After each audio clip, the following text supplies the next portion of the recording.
Thank you, AIUS and Dr. Mohanto, for including me in your instruction course. I'll be just discussing some subluxated cataracts with you people and all the audience. So here we go. No financial interest. There are a few pearls which I would like to stress on. In the beginning, that when you enter the anterior chamber in case of a subluxated cataract, you must use the trypan blue first and see if there is any vitreous in the AC, because inadvertently some vitreous is very, in many cases it is there, and don't use the trypan blue to stain the anterior capsule at the first go. Use a cohesive viscoelastic plug to stop the vitreous or the zonular gap, and then use the trypan blue. And also, placement of CTR is a necessary in most of the subluxated cases. So control the placement of the CTR, and I would like to control the CTR placement by a carousel technique, which I am going to show. So here, first I put in translucent acetonide to make sure there is no vitreous in the AC. Then I wash off the anterior chamber of the translucent and put in, what do I put in? Trypan blue. Am I correct? We will go and see it later.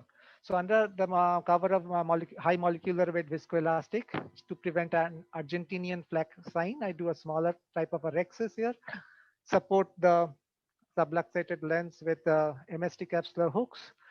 Do a corticocapsular cleaving, and I put a CTR because the bag is moving. I control the movement of the leading eyelet of the CTR and do not allow it to hit the equator of the lens directly. So I'm holding it with a Sinskey hook and I allowed it to go below the, here it goes now. And now I release the trailing eyelet below the rhexis margin. So you can, CTR injector allows you to have exercise much more better control. So here the nucleus is not very hard. I go in for a controlled phacoemulsification, and now see the trypan blue has stained my vitreous. So you should always plug the gap before putting in trypan blue. This is not a good thing because the visibility is compromised. And I always try to prefer a multi-piece lens. And how do you dial the multi-piece lens? Not by the single optic junction. I would prefer to do it by manually. This will exert lesser stress on the already weak zonules. And now finally, I check it with translucent again at the end of the surgery. Is it okay? Is it? Oh, I don't think. There is a vitreous tag here and it has been stand up. So I want to quench the source of this vitreous. You may not do a parcella vitrectomy here, but I thought it's better because it is coming from there. The tag will be there. So there might be some traction. So I remove that traction of the vitreous by doing a pars plana vitrectomy, which is not very difficult, and also do a limbal vitrectomy to remove the vitreous from the anterior chamber. This, I think, would allay any chance of vitreous traction. And finally, put pilocarpine and make sure that there is no vitreous in the anterior chamber.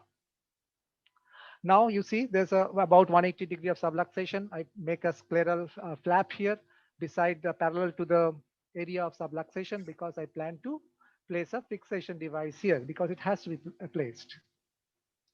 At a comfortable position, you do a clear corneal phacoemulsification. First, I try check anterior chamber as I told you with triamcinolone acetonide. No, there's nothing here, but still I fill the anterior chamber with cohesive viscoelastic and also plug the area off and prevent any further vitreous prolapse.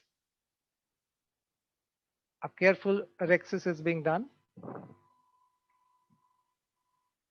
After a careful rhexis, I support it by MST capsular hooks. You may be 2, 3, you can even 4 or 5, I may put as many as you like.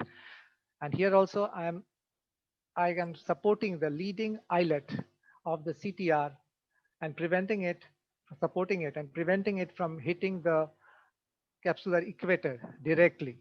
So, and CTR injector will always give you a better control, and you can inject slowly, have control over the situation, and then at one point of time, you allow the leading haptic to go. Leading eyelet to go. Here I release the capsular hooks and put iris hooks and put a Prolene suture through the ciliary sulcus through the bed of the scleral bed which I prepared. My intention is go through the ciliary sulcus, but this is a blind procedure. You cannot see the visualize the ciliary sulcus unless you have an endoscope. So there's a little amount of bleeding. I must have injured some ciliary processes, which is inevitable in some case. Now I thread the eyelet of the armor segment, and it is put back.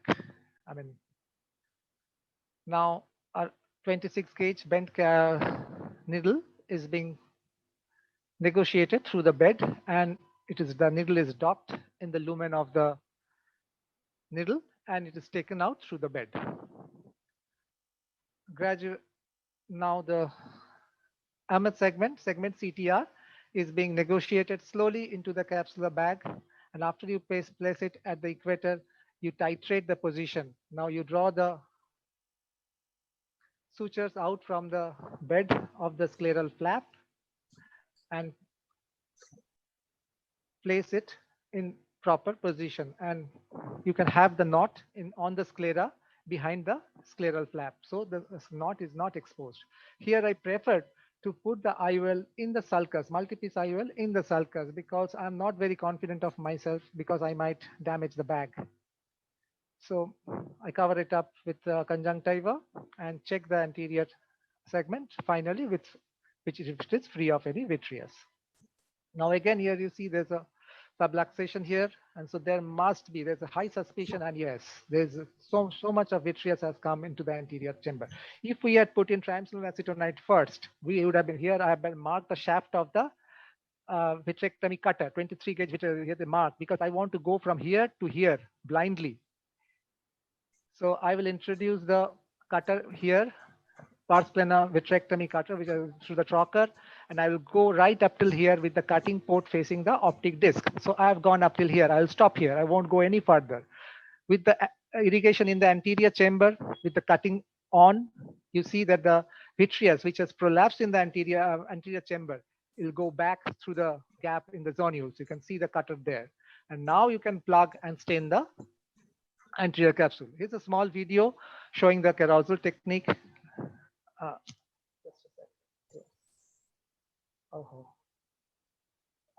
Good evening. This is Debashir Dotto from Visha Eye Hospitals, Kolkata. This is how I used to place CTRs. Maybe place it on the conjunctival sac outside the eye, and then negotiate it from all possible ports. Here I hit the posterior capsule, and the CTR is somewhat dangling. But somehow I escaped without rupturing the posterior capsule. I did not find it suitable, so now I go in through the chopper port and I try to place the CTR in the bag. What will happen to the trailing eyelet? It has become somewhat vertical. I place it inside the eye and it goes over the iris. There it goes. Now I use a Sinskey hook to negotiate it below the capsular margin. Here I try to place the CTR in the subluxated bag. Wrongly direction. It rips the zonules even more. No, it cannot be done this way. And this is not what is wanted. Ultimately, the bag is removed. Now I become smart. I use CTR injectors. Even then, as I proceed to place the CTR in the capsular bag, I'm very much apprehensive whether it will keep the capsular bag intact. Perhaps not. So I withdraw it into the barrel of the injector, place a ball dialer, fix the leading eyelet in the ball, and allow it to carousel on the ball as a pivot. So the CTR carousels against the pivot of the ball and places itself at the equator of the lens. Now I relieve the trailing applique.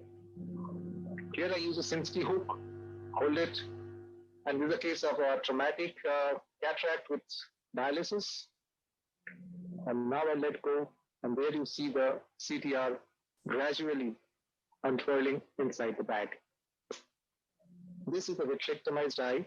The anterior chamber is filled up with Chelon-Giri, and I try to place on the CTR the conventional way in the clockwise direction, but I could not. The bag is very precariously poised. I try it the other way. I proceed very slowly, but still it is not a diligent placement, and the bag will rip off any moment. So, not sure of the logistics, I withdraw the CTR back to its cradle. And now I try it in a different way. I use the ILM peeling forceps of retina, it has got a tooth at its tip. So I hold the leading eyelid by the tooth of the ILM forceps and allow it to carousel against this pivot. And I think this exerts the minimum pressure on the capsular bag, which is already precariously poised. So CTR injectors are a good choice. Thank you. I just exceeded the time. Thank you so much.